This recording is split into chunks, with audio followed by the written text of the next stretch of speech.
Aloha, I'm Greg, and welcome to my gregarious world. If you want to join us on our 51-day adventure in the South Pacific, don't forget to like, subscribe, and tap that notification bell. Plus, we're having a giveaway. If you subscribe and drop a comment below, you'll be entered to win a Tahitian Pearl that we purchased at the famous Robert Wan Pearl Store in Papeete. And if you share this video, you'll get an additional entry. Just comment again that you shared the video. You can enter once for each of our Tales of the South Pacific episodes, so keep tuning in and sharing your thoughts. And you never know, we might add some extra goodies to this giveaway in future episodes. You have until March 31st, 2025 to enter. We'll pick a winner on April 1st and release a video that day announcing a winner. See all our giveaway rules in the description below. Once again, we woke up early in time to catch the sunrise as we neared the port of Kailua KONA on Hawaii's Big Island.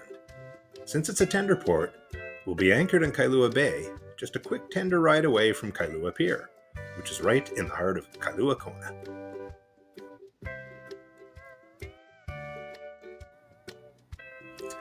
Karen and I were fascinated as they lowered our tenders into the water. We always find this process very interesting to watch.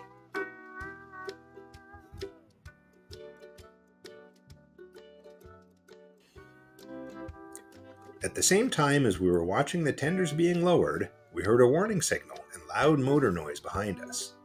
With the beautiful sunny weather, the Lido Dome was opened up for those remaining on board to soak up the sun and relax on the loungers instead of heading ashore.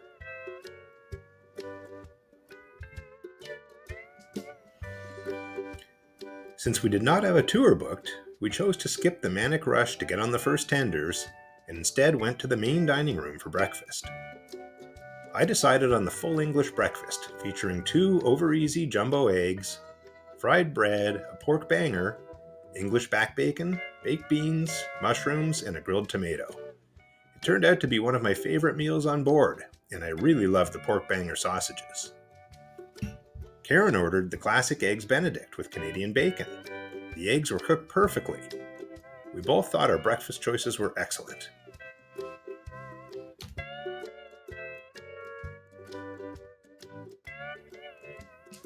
After finishing breakfast, we went to the Ocean Bar to collect our tender tickets.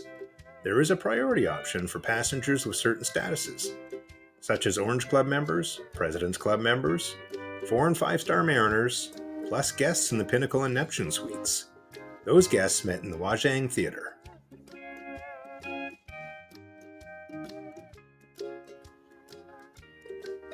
The ride to the pier didn't take long, but it was a bit choppy.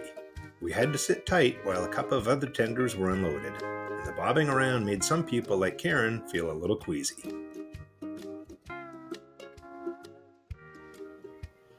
The pier sits right in the heart of Kailua KONA. As soon as we hopped off our tender, we happened upon the tourist info center at the port, and were able to have a free taste of 100% Kona coffee. I couldn't resist trying it, and it was fantastic. We also discovered that we should be on the lookout for 100% Kona coffee, since a lot of what's labeled as Kona coffee has less than 25% beans from the region.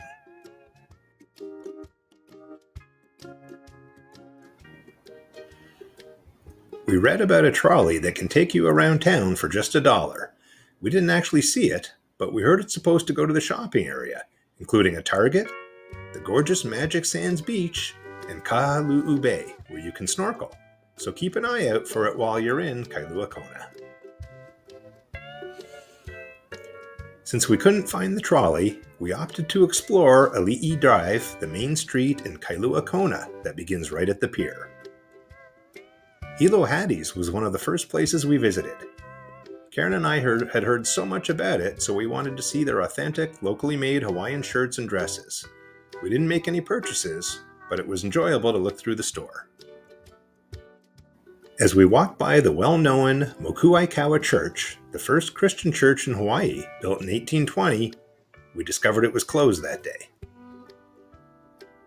Unfortunately, many attractions we were excited to see were closed on the Monday we were in port, including the Kona Farmers Market and Hulihe'e Palace, which was a vacation spot for Hawaiian royalty until 1914. We passed a gorgeous banyan tree on the property and spotted the caretaker tending to the palace grounds. Karen and I covered a good chunk of the 7 miles on Ali'i Drive, enjoying some window shopping and checking out the sights. During our walk, we noticed these beautiful white plumeria tree flowers above us. We enjoyed their very pleasant scent throughout our walk.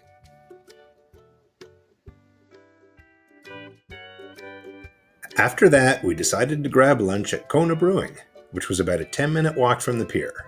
Just a heads up, the walk is uphill, so if you have any mobility concerns, it's a good idea to take a cab or an Uber. Our walk to Kona Brewing was sweltering, and we were practically melting by the time we got there. We chose to escape the heat and enjoy the AC inside rather than brave the outdoor seating.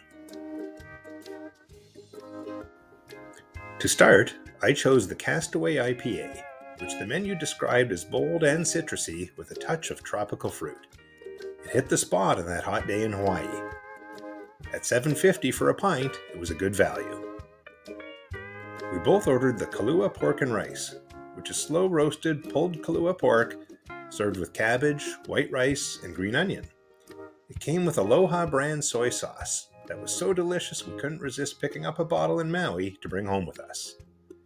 And just for fun, I'm including some Aloha brand soy sauce packets in our Pearl giveaway, along with some cardboard coasters from Kona Brewery.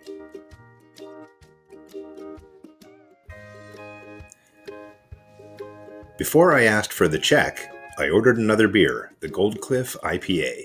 It had a nice pineapple essence and was a delicious, refreshing choice.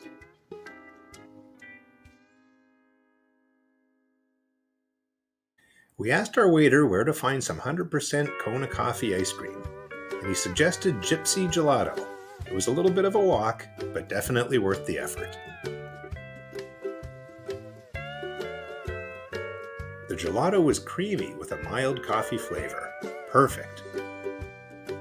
On the walk back to the ship, we caught a great view of the Zaandam in Kailua Bay. Before we jumped back on the tender, we checked out the small beach right by the pier.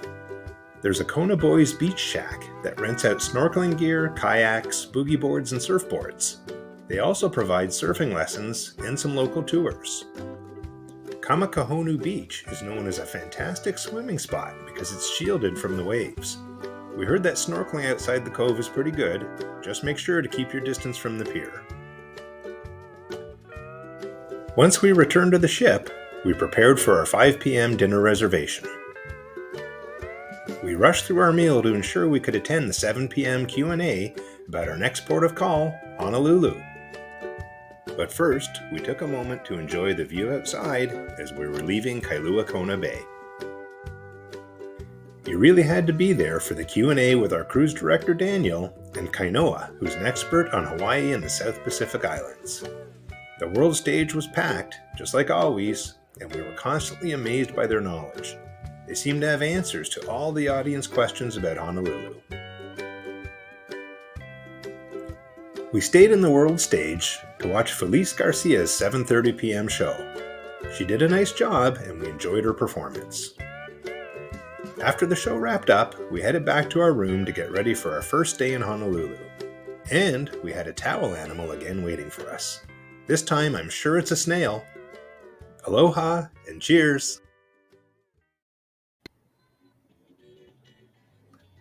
Please like, subscribe, and hit that notification bell to stay updated on new episodes.